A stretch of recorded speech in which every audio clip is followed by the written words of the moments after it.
Hello and welcome to Catholic Unscripted, episode 37. I'm sitting here recording in the evening, I'm afraid, so it's slightly dark in here, but we're doing the best we can to meet weekly and give you a regular output, however that looks. And today it looks like we're in gloomy caves, at least it does in my house.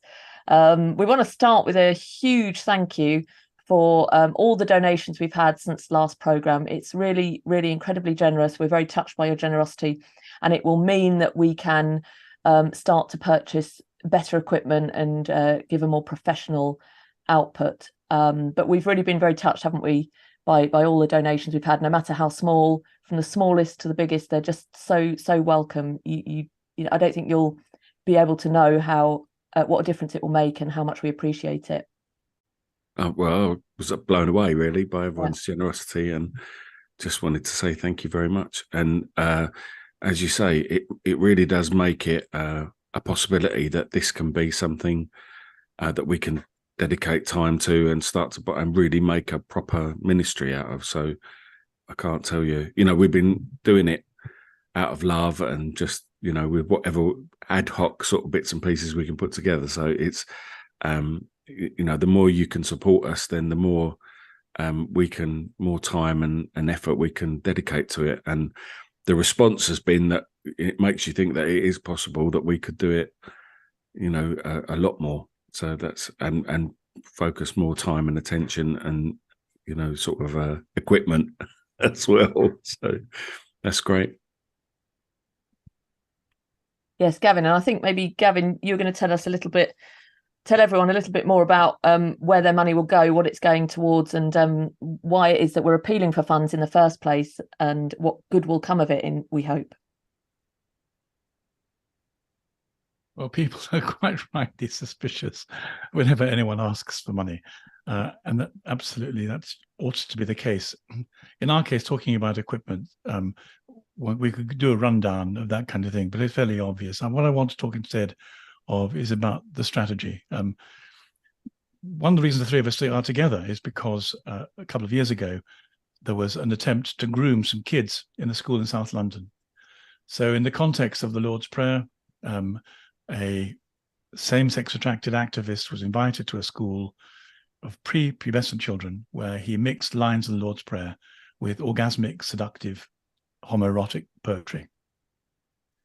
This went public. All three of us were involved in fighting it. The splendid Archbishop of Southwark weighed in at the end, but you won't be surprised if you don't remember that half the governors thought that doing anything about this was anti-gay. So did more than half of the teachers, and the parents themselves were divided. They're the Catholic parents who practiced were absolutely appalled that having sent their children to a school, they should be groomed like this. The three of us got involved, and thanks mainly to the Archbishop of Southwark and some very courageous parents, the episode was resolved. We have to say that the Catholic Education Service wrote a public note of apology to the whole LGBTQ plus movement for having resisted this piece of grooming. One of the things we did then is to establish an organization called DICE, Defense of the Integrity of the Catholic Education. Many people thought that was too aggressive a title. What we did is we started to run conferences. We ran a very successful conference at Stonyhurst, and we realized several things. One was that many governors don't want to come and be trained on what their rights are as governors and their duties are as Catholics. And many teachers are completely exhausted and isolated. And so the next part of the strategy is we plan to go into schools in the same way you're probably aware that mermaids and other activist organizations presented themselves as advice-giving bodies. We plan to do the same thing to Catholic schools and to say, along the lines of the conference we already held with the legal advice we put together, first of all, here are the theological reasons why you should be resisting this. Here are the spiritual reasons, the intellectual ones and the educational ones. We intend to offer them a Catholic understanding of feminism, racism, diversity, inclusion, and equity. Now, this involves a number of things, but apart from anything else, it involves all of us going to meetings in London at our own cost and our own expense. It's quite expensive to do this, and it involves taking time to do when one could be paid for doing other things. And we think it's an enormously important venture because only by going into the schools can we. You have no idea how flaky the head teachers and some of the staff are, and how ignorant some of the other parents are, and how desperate other parents are. So one of the things we intend to do is to continue what we've been doing already for a year and a half, But again, it needs funds. We don't have the money ourselves to do it. The three of us have just about got enough money to pay our domestic bills without our families saying, "What are you doing with our resources?" So we're very, very grateful. There's a lot we think we can do, but it needs funding. If you're willing to help us fund it, because we started funding it ourselves, then we'd be very grateful. And that's the scale of the enterprise. Yeah, so it's really, really important, and thank you very much.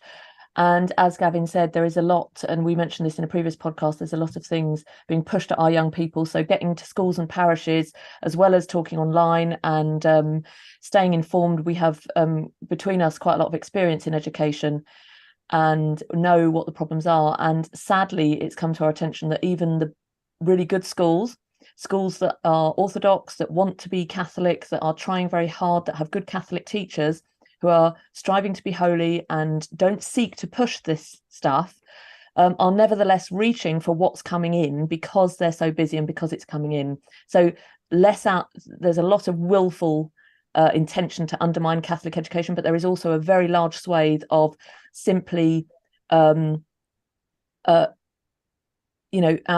of just lack of time and naivety, really, where people are reaching for the stuff that's being thrown at schools. And we know that there's a lot of money invested in pushing mermaids, Stonewall, what's the other one, the Andrew Moffat stuff, No Outsiders, all of this, and there's a lot behind that. So as Gavin has said, thank you very much, because anything that we can have that can help us just to get in and to do something to say, look, we know that there's a bit of naivety here. We know people aren't really aware the wave that's coming in the culture towards our young people. You may not intend it, but here's something you should be reaching towards instead of these other things. And in fact, that gives me an excuse, if I may, to talk quickly about ARC. So I went to the ARC conference earlier this week, and I thought it was fascinating. I thought it was brilliant. I met many brilliant Catholics from all across the world. There were 1,500 delegates from 73 countries.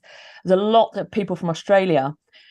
And I met a number of leaders in Australia and governors and people working at the Bishops' Conference and working in the church. And they've developed lots of really good programs in education.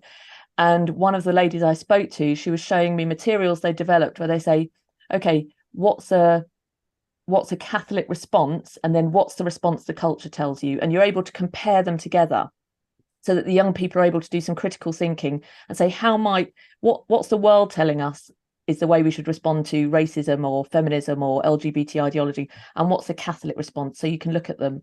And these resources exist.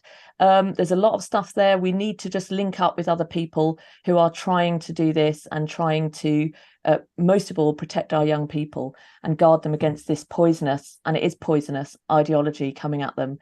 So that's one of the reasons I thought ARC was so good, is that it brought people together from across the globe who you would not otherwise meet, and who can strengthen one another in prayer, most importantly. And I have to say, I know that has been one or two cynical responses to ARC.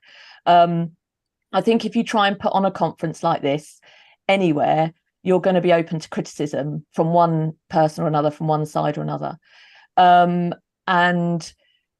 I thought, how many conferences have I ever been to? None, where someone stands on the stage, and when asked how we can deal with some of the problems in our culture, first thing he does, this is Eduardo, I can't remember his name, who directed The Sound of Freedom, pulled out a set of rosary beads and held them up and said, pray. And then he went on to talk about other practical solutions to some of the problems in the culture, but he began by saying pray. And I thought, this is fantastic. So it's easy to be cynical, but I think there's a lot of good, and there's a lot to celebrate about this initiative, which is the Alliance for Responsible Citizenship. So it's not explicitly Christian or overtly Christian, but I think there's a recognition that actually you can't avoid God as the answer. You can't avoid the fact that when you're talking about things getting better or worse, against what standard, and then you come back to God. So I think it's not explicit enough as we might like, perhaps, and the answer isn't being shared as clearly as it might be, that really we need a Catholic renewal, but it's a really great start. So lots of really good stuff coming from there. And if there's nothing else to say on that, I think we'll dive straight in. It's back to the S word. No, not that one. Well, So go before on. we do go back to the on, S word, I do think there is lots. I think Yeah. like that. Like the art conference was amazing, and especially like, well, I'm picking one. I mean, there were many great addresses, and I'd encourage anyone to look them up on YouTube. You know, but Bishop Barron was especially really interesting. I thought it was really interesting because he did that wonderful thing that is one of his special skills, which is talking about theology and relating it to culture. Really sort of connects with and he spoke, Katherine. He was talking about for excellence. You know, that was sort of the way that the interesting thing that he brought up for me to freedom, and William of Ockham, who was saying, so the question that he put it in the context of the question of, you know, can God sin? And he was saying the Thomistic approach is that no, because God is completely ordered towards his good. And William of Ockham was, you know, he sort of was saying that yes, like if God said that sin was good, then it would be good. And he was saying what the Thomistic approach is the proper approach because of the way that freedom is ordered towards truth. How powerful is that? Yeah. And then he was saying that this is what we should be teaching our children, is that our response to truth, our response to beauty, it's visceral, it's a real thing inside of ourselves. And you know, like we've all got, as you said at the beginning, we've all got our expertise I've got the least expertise out of the three of us. Gavin's a professor at a university, was a professor and a chaplain at Sussex University, and obviously you were a teacher for many years at a school. And like I'm a father of 5, and I was a foundation governor at a Catholic school, and that was the fundamental thing that I agree that is the problem. Yeah. So basically, one of the fundamental things that I understood being a governor in a school was the fact that this is not what we're teaching our children. What you said is not what we're teaching our children. In fact, what really troubled me was the way that the curriculum was ordered towards broken ideas, or this sense of freedom as something that uncouples itself from truth and becomes just like an arbitrary sense of do whatever you like and you'll make it up as you go along. So I mean, there was a lot of talk about that sort of thing at the ARC conference from the lectures that I saw, which I thought was really powerful. Yeah, I would definitely say do go and check them out. There was a lot, it depends on your interest. There's a lot there's different themes throughout, and one of them was the energy crisis, if that's of particular interest to you, and I think it is really important. But definitely I would say Jonathan Pajot, who's really good and who grounded the whole thing in truth. And then Bishop Barron, of course, who's brilliant, and Jordan Peterson as well. And it's and just a big plug, a big self plug. I had a chat with Tammy Peterson. I asked her if we could meet to just chat about her coming into the Catholic faith, thinking we'd have a cup of tea and a chat. And she said, Katherine, I'd love you to come on my podcast and we'll have a conversation on that. So we chatted for about an hour, and I was nervous, and I was sitting in the hall with my rosary beads praying, and I was saying, Lord, you know, I there's so many clever things I should be saying. And then we just prayed. In fact, Tammy and I prayed before we began recording and just said, Lord, just guide our conversation. And in fact, when the camera started rolling, it was just a really nice chat between two middle-aged women, mothers, and it was in God's hands. So that's a lovely conversation that I hope to be able to share on this channel, at least even as a link to her channel. So that was very gracious of her to give me that time to have that conversation. And let's please continue to pray for her as she goes through the RCIA program. And yes, brilliant, really good. I just thought it was really interesting that it's what we talk about, the three of us talk about, in terms of from my perspective, growing up, it was all about efficacy. The faith was all about, what does this do? What difference does it make to be a Catholic or to be a Christian? And from what I was being taught, it didn't make any difference at all. And here you've got a massive conference with people, really clever people, that really find it really empowering that people are recognizing we're at this point now. Is it the turning of the tide? Please God, you have to wonder, is it the turning of the tide? And it links in with everything else that we want to talk about today, the Synod, for example, where you've got this really interesting dialectic being, like you have to say that there's sort of this Marxist paradigm where you've got this idea of who owns the capital, who owns the power. And now it's the time, it's like the way that we're engaging with that is in this sort of Hegelian dialectic where we've got, it's time for the opposition to speak now. So we all have to be quiet. And they're allowed, like that was the way that the Synod was laid out, that everyone had to be quiet while the other person spoke in order to listen to them properly and everything. And it all sounds really, really nice. But tradition ultimately is an experiment that's been proved to be correct. And we've got this situation where we're throwing away all the stuff that we know works, and we're introducing these new things now. We're bringing in this new stuff. We're breaking the old stuff. We're throwing it out. We're bringing in this new stuff, and it's the betrayal is shocking.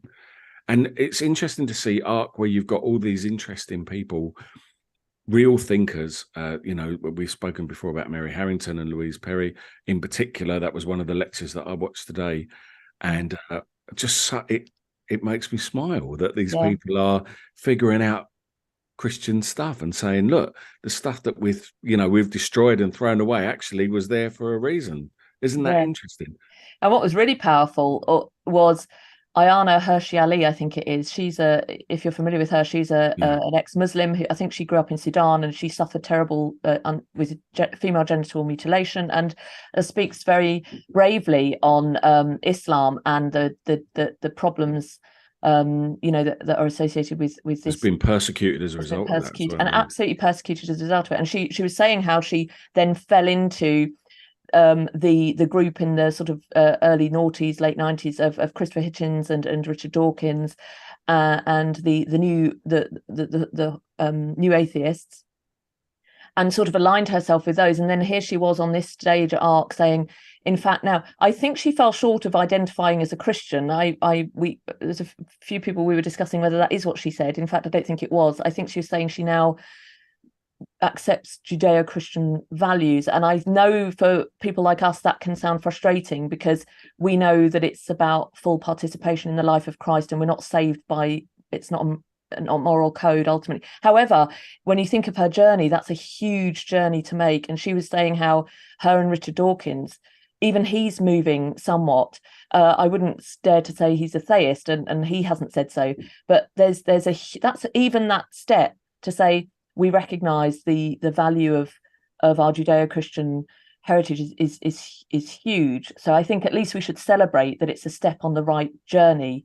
And as you say, it's a sort of turning point. It does sort of feel in the church and in the world that we are at this sort of really crucial point. This, things flip so far before they go too far, and then maybe start to come to this fulcrum, this level point. And of course we know that's in the fullness of truth, the fullness of our faith. But all the noises are the right noises, I would say, and it's something to celebrate. Definitely.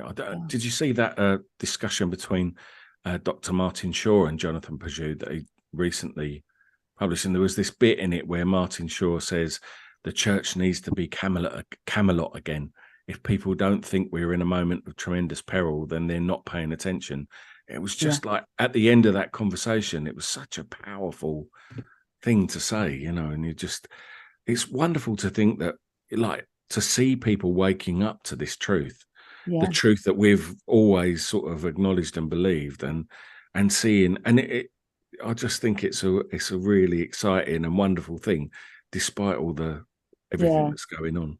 It's wonderful. Martin Shaw is a friend. I'm friends with his nephew, and we've had a chat ourselves on my little channel that I was running, Choose Agape, and he's wonderful. And we've heard him speaking when I was in Dublin, and he spoke about the importance of story, and he speaks so he's a sort of myth man. He's a myth man, and he says, when did we forget the weirdness of the saints, and of, like, he just, and I think behind the conference as well was this idea of beauty. So then suddenly you'd be listening to a lecture, and then there'd be a musical interlude, and some people were sort of sniggering, it's a little bit, oh, what's this about? But I could see what they were doing. They were saying, actually, it's not just about lecturing people, it's about opening up this, and this is very Bishop Barron and Word on Fire, this how beauty can penetrate so many people who've been brought to Christ through this recognition of beauty itself.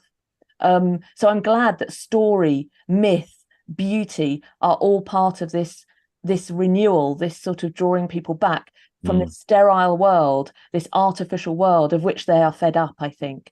And Paul Kingsnorth is another one. These are all, I think Jonathan Pageau is a prophetic voice. There are many prophetic voices, and thank God for them. We must pray for them all, because, of course, we know the tactics of the enemy. There'll always be attempts to drown them out.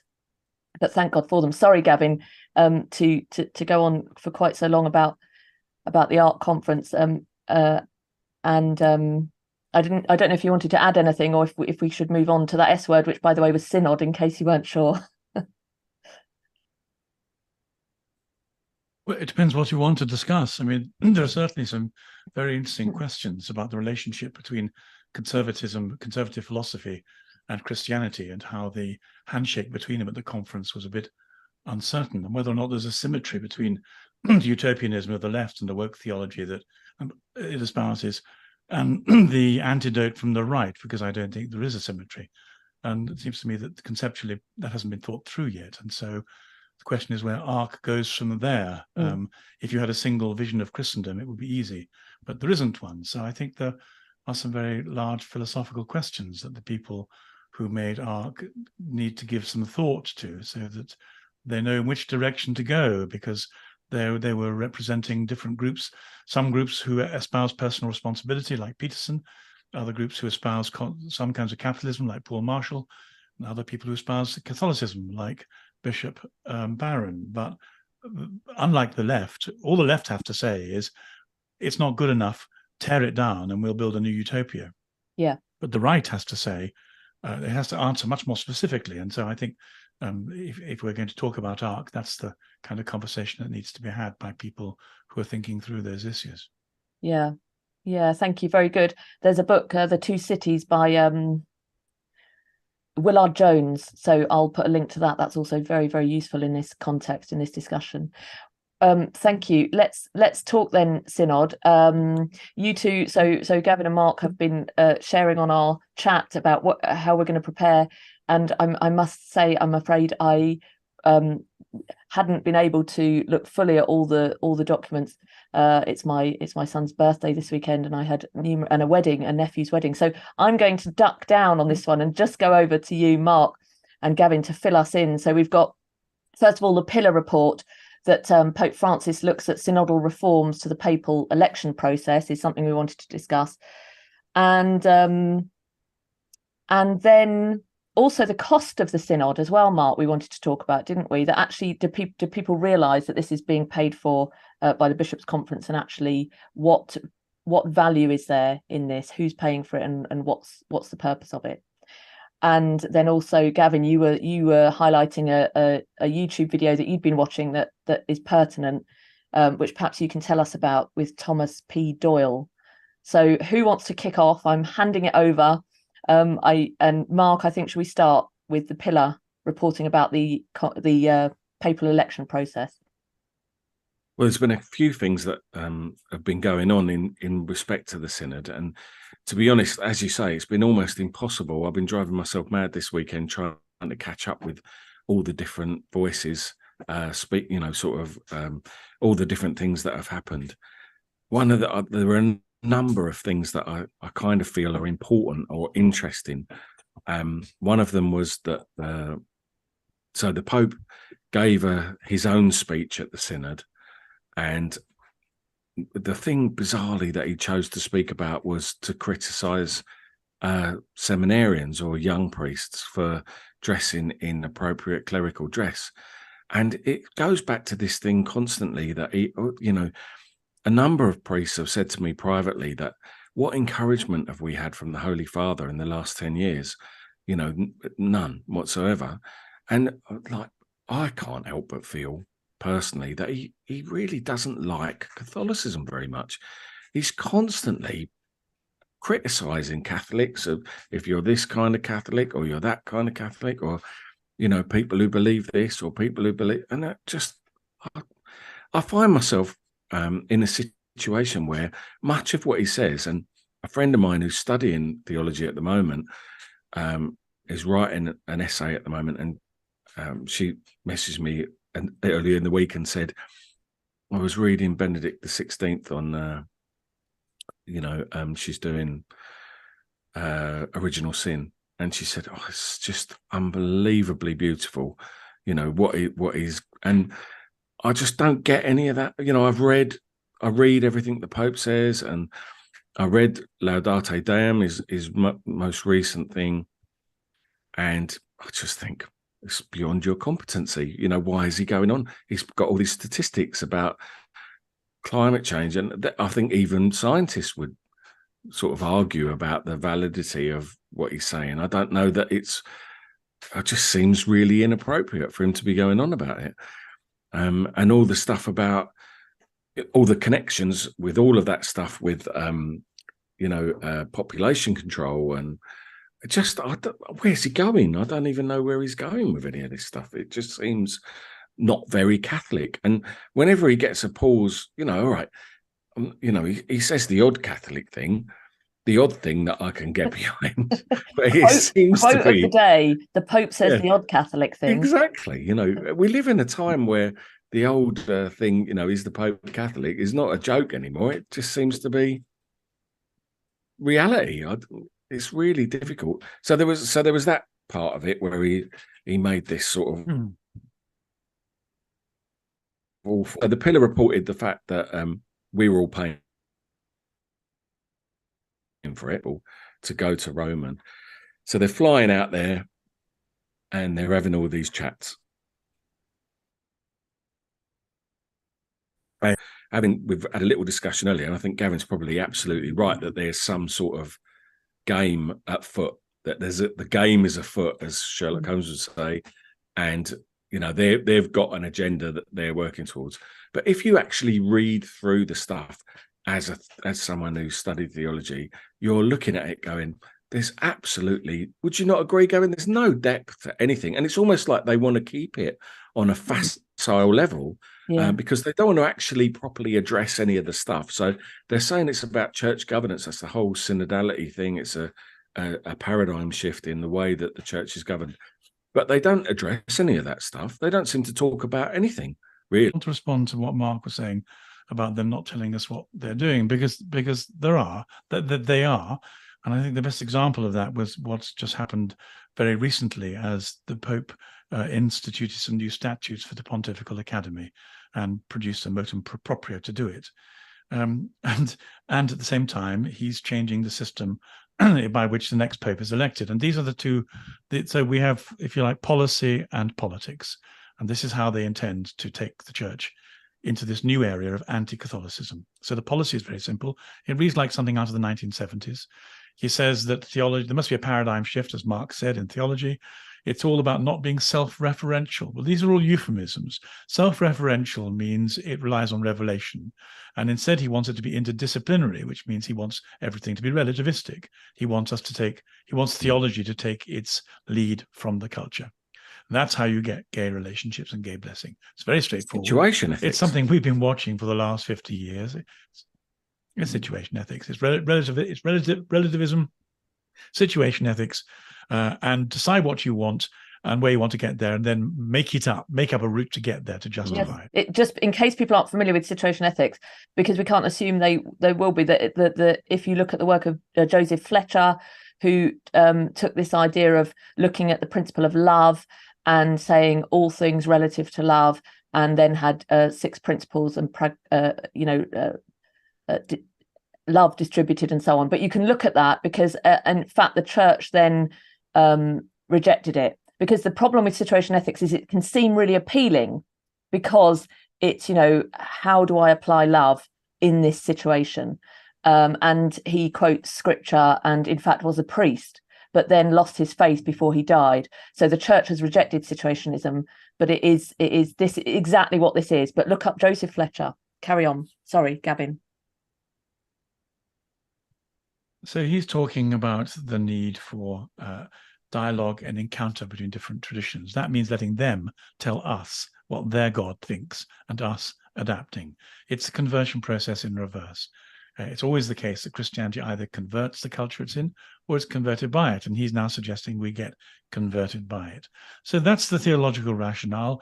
It's dressed up in the synodal document in a whole load of synodal newspeak, which again has to do with relativism and encounter. It's basically therapy and politics. However, if you were to say to yourself, well, what if they don't get the election for the next pope? What if the next pope is a Benedict XVII? You won't be surprised to know there are people who've thought about that, because there's a planning committee at the heart of the Vatican that has planned the steps of the synodal process, and they've got the whole thing mapped out. So they've asked themselves the same question: what can we do to stop the church electing another Benedict? And the answer is, well, we'll do two things. Well, first of all, set up an organization like the Synod, which has to be consulted in order to tell us what they think the church wants. They do that by handpicking activists. But that's not enough. What if the cardinals don't pay any attention and they vote for a proper pope? The answer is, well, you expand the electorate by you handpicking, in the same way you handpick some more laity to represent the early church, they say, in order to swing the thing. And then you get rid of some of the old cardinals who remember what it was like. You bring forward the voting age a little bit. So you cut off some of the old ones, you bring in some laity, and then by this means you swing it so that Francis's anointed successor, whoever he is, God forbid it should be Mr. Moustache Kisser, that man who wrote all the erotic books about kissing moustaches when he was in his 30s, Archbishop Fernandez, who's now in charge of the DDF. Yeah. But Fernandez, yes. But that's their intention. So they produce the ideology, they're fixing the politics. And then the real question for many of us, since they're quite good at this sort of thing, and there's nobody to challenge them, and frankly, Catholics have been quiescent for a very long time. I mean, there's always some truth in a heresy. And some of the truth in this heresy is that the laity haven't played their full part in Catholicism recently. Now's the time for the laity to play their full part, as Fulton Sheen said. And for some of you in brackets, that's why we think one of the reasons we're asking you for money and for resourcing is because we think we're some of those laity and we have both the skills, the determination and the vocation to do it. But we need the more laity needs to do so.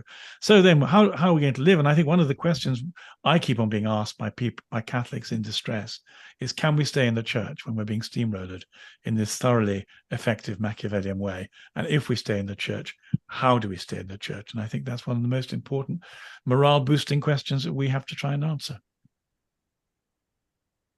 And Gavin, you were telling us just before we came on air that you yes, could you tell us about that?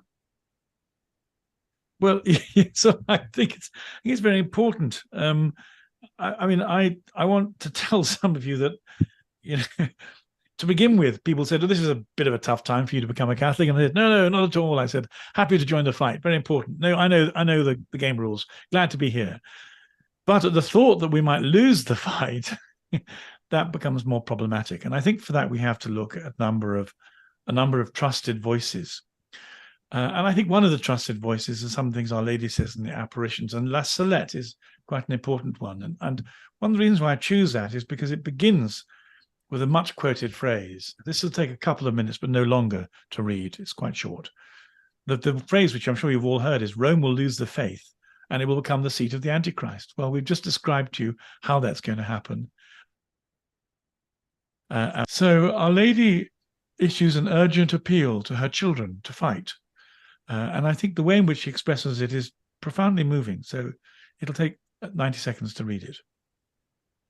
I address an urgent appeal to the earth. I summon the true disciples of God, who lives and reigns of Christ made man, the one true Savior of men. I summon my children, my true devotees, those who've given themselves to me so that I might lead them to my divine Son.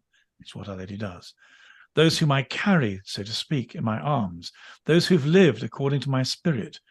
Finally, I summon the apostles of the latter times, the faithful disciples of Jesus Christ, who have lived in scorn of the world and of themselves, in poverty and in humility, in contempt and in silence, in prayer and in mortification, in chastity and in union with God, in suffering and unknown to the world. It's time for them to arise and come forth to enlighten the earth. That's you, Catholic laity. Go and show yourselves, she says, as my cherished children. I'm with you and in you, provided that your faith be the light that enlightens you in these days of woe. May your zeal cause you to be as famished for the glory and honor of Jesus Christ. Fight, children of light, you little number who see, for behold, the time of times, the end of ends. Well, it's not very long, but I think that's what we're called to do. We're called to fight spiritually with humility and faith and agape. So that's why we should stay in the church and what we should stay in the church for. I don't think it's difficult to discern the difference. That's what strikes me. And I wrote an article in the Catholic Herald this week about going out and preaching the gospel on the streets. And the thing that really struck me about that experience was seeing people coming towards you. And it sounds quite superficial, but to be in that experience, and where we were in a sort of a deprived area where you've got people coming towards you and you can almost see the struggle of the darkness of life without Christ, and you begin to understand in an agape sense the power of the gospel, the absolute power of bringing Jesus to these people and how transformative. So that's the efficacy. That's what's important. And the point is that what do we see going on? It's not this, is it? That's not what we see from Rome. That's not, unfortunately. I mean, it always has been in my experience, but under this pontificate, all I can say is that it's just been growing sense of unease, and all the stuff that you hear coming out is just. Can I add something about that growing sense of unease? Because, so one of the things we were sent recently by some mutual friends is a video of a Dominican who's been involved in sex abuse and child abuse by the clergy since the 1980s. And for another reason, for something that I was writing about, I went back to the early the Boston events. And there are several things emerge. One is that whole dioceses have been completely bankrupted, and the laity have to put their hands into their pockets to do it. I'm told that Rome is having trouble funding things, and frankly, I don't think the laity should pay for it. I think the only way in which one of the ways in which the laity can manage this is by not giving money to continue corruption, or even to pay the price of corruption. And one of the things that I began to have thought for some time is that the evidence is that from the 1950s, there was a considerable increase in the number of same-sex attracted clergy who were ordained. And one of the things they did was to create a culture, so much so that you may have heard, as I've heard, straight seminarians say they had to give up and leave because they were hounded out or found it impossible to continue in the lavender culture that they were in. The whole McCarrick culture is an exemplar, an intense exemplar, but not the only exemplar of that. And so what we have is effectively the Catholic Church overtaken by, we might call it the spirit of homosexuality, certainly the practice of it.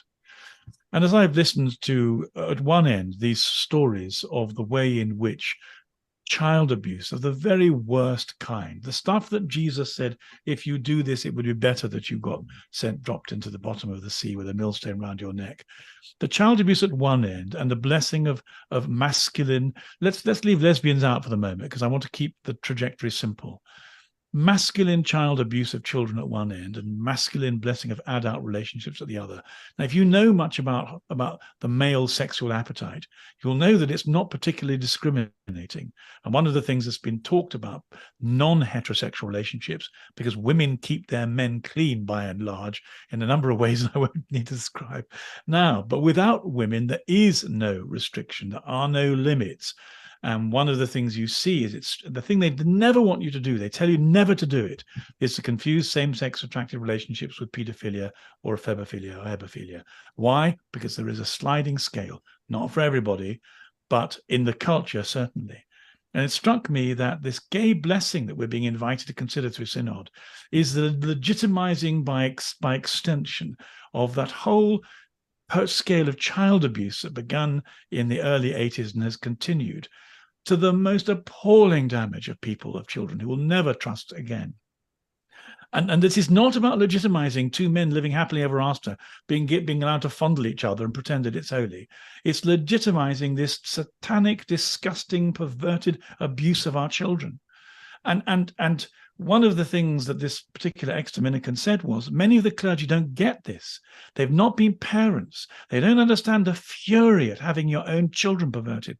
Why did the three of us get involved when that erotic groomer went into Pearly to get those kids? Because we've got kids and we're not having it.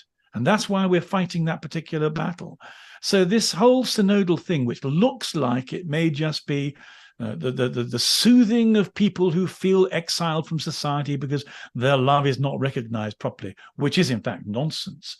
It is in fact a project to legitimize the whole project of a project to legitimize this whole trajectory of predatory same-sex masculine sexual appetite that stretches right down into our children's childhoods and right beyond it. And that's why it's evil and it needs to be fought. Yeah. Brilliant. That's brilliant, Gavin. That's it. I really want to say thank you for your courage in speaking there, Gavin. And I know people will be probably shouting the same as they watch this at the screen. It takes a lot of courage to say things that are really, really uncomfortable to hear, but are true. And you're both men of courage. And I want to thank you for being so clear and direct, because it's that clarity that we're lacking. Can I just justify my position? You see, not a lot of people know that I was pro-LGBT for about 10 or 15 years. Yeah. And one of the things that changed me was some of my students and friends who came to me to tell me what lay under the surface of male homosexual culture in Brighton, what they did, how often they did it, why they did it, who they did it with. This is not the place to discuss any of those details. But I have to tell you, as a reasonably seasoned man of the world, my hair fell out. See, I was shocked. I couldn't. And what really surprised me most of all, this is the important point of telling this, not to tell you that this was never talked about. All the media sanctification of same-sex relationships ignored completely. It pretended a level of moral and aesthetic and hygienic equality between straight sex and gay sex. And it didn't tell the truth. And when you discovered what they did, who they did it with, why they did it, how often they did it, we've been sold a lie. And yeah. That was one of the things that began to change me. And I began to say, if I've been lied about by this, and I'm promoting this in the name of God, when I already know that the scriptures and the tradition and the saints tell us it's unholy, I may be making a most terrible mistake. Well, I was making a mistake, so I changed sides. Yeah, I spoke with somebody recently who was saying that an exorcist they know in Malta, I think it was, in fact, was saying that so a friend of mine who's prone to swearing, as we all are, and who liberally would say the F word. All right, Mark's not, but some people are. Who liberally would say the F word. This exorcist took him aside and said, "You need to say a Hail Mary after you say the F word. Try to avoid saying it." He started doing that and has said it less. And in fact, he said the reason is because the enemy loves that word. He loves that word because it's a perversion of the marital act. And there are two things we need to know about the enemy: the twisting of sex, the twisting of marriage, the twisting of our understanding of our complementarity as man and woman is really the enemy celebrates and is joyous when he sees us engaging in those perversions. It's true. And although we're human and sinful and fallen creatures, we've got Christ who can pull us up and direct us heavenwards. We don't need to be in the sewers with the enemy where he wants us to be. And when he takes us down into the sewers, it's not a nice place. It's not a comfortable place to be. There is no happiness there. And the other thing is, of course, the enemy hates women, and hates. He was defeated by a woman and child, a woman who gave birth to our blessed Saviour. And so he will do anything he can to destroy women, use feminism to destroy women, to destroy femininity, to destroy the complementarity of male and female. So this is definitely the work of the devil. It's the work of the enemy. And we simply cannot treat it as trivial or allow, like my friend who was told by an exorcist about the F word, and a lot of people will giggle and say it's only swearing. But this is the thing, it's only this, isn't it? It's only this little thing. Let's just ignore this little thing. It's nothing big. But it's in those little things that that creep, where then the whole thing collapses. I don't want to cut across you, but you said something theologically very, very, very profound. And that was that this is one of the reasons why we love Our Lady and understand the importance of the incarnation going together, that the enemy was defeated by a woman and a child. If you ask yourself about the culture that we're laboring under, this present secular culture, you ask the question, who are the people who are really suffering? Who are the real victims of pornography and of this whole change in sexualization? And the answer is women and children. Men suffer, men have got mental health problems, men commit suicide, we're all suffering. But there's a particular kind of suffering that women and children experience linked to the way in which this perverted culture has come against them. And I think, Katherine, what you did there was to give a condensed theological explanation of why that is. And it's very important because we need every so often, we need some clarity about why this present culture must be resisted, challenged, and converted by the church. That's what we're here to do. That's why one of the reasons why the church, sufficient of itself, is so important functionally, has to convert the culture. Yeah, and it's a call on women to be women, the women that they've been created to be, not to emulate men, not to call for the priesthood, but it's a real call on women. And my goodness me, when I was talking with Tammy Peterson, have I mentioned I spoke to Tammy Peterson? When I was talking with Tammy Peterson, one of the things we were saying was how people get so upset about wives submit to your husbands. And we said, well, hang on, husbands, love your wives as Christ loved the church and gave himself up for her. My goodness me, what a call to young men. Men, love your wives as Christ loved his church. He was tortured, hung on a cross, bloodied, battered and bruised in defense of his church. That's what a man will do for you, woman, if you allow him to do it. He will give his life for you. And woman, go under the mission of that man. How beautiful is that?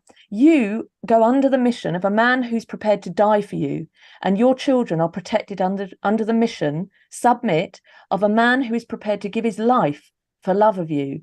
And then everybody in the right order, if everything's working in that way, because of course then men don't, and then women don't, and then, so I'm not saying it always happens, but as a right order, it's totally beautiful. There's nothing about that call for women that we should want to shake off the shackles and say, let's get rid of it and try and be like men. Sorry, Gavin.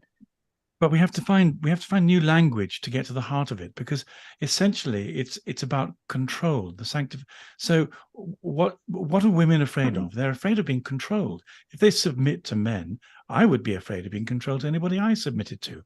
And so the essential thing is, when husbands are told to love their wives like that, true love gives up all control. True love doesn't manipulate. It doesn't make anyone afraid. It doesn't force them. True life lays itself down. But it is the abandonment of control in the same way that God won't control us. So the need be no fear of being controlled if the person to whom you're submitting yourself abandons control on principle. And then when two parties, one abandons their fear of control and the other abandons the practice, that clears the ground for something really rather beautiful, mystical to emerge, which is this self-giving love. But first of all, you have to clear the control away. And that's what St. Paul was talking about. But if we continue to use words like submit, then the great danger is all it does is it evokes our fears again. But we have to explain that we cut through the Gordian knot of control and abuse by this particular beautiful equation of love that our Lord shows us how to live, and St. Paul tried to describe. Yeah, beautiful. Thank you. And how we're called, that we each have our unique part to play. that equality again is not uniformity. It's what are we called to be? What are you called to be as husband? What am I called to be as wife, as mother, as father?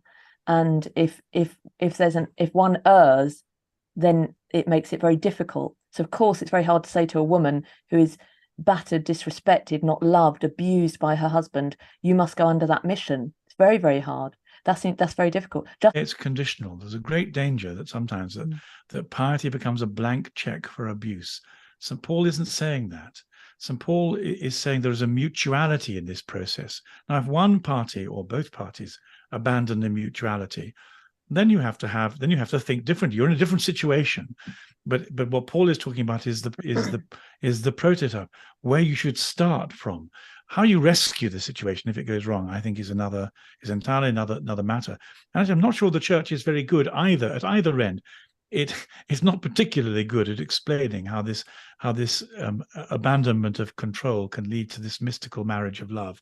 Nor is it particularly good at rescuing people when the terms and conditions are broken by at least one party. And I think that's part of the pastoral failure of the church. But that's another matter, isn't it?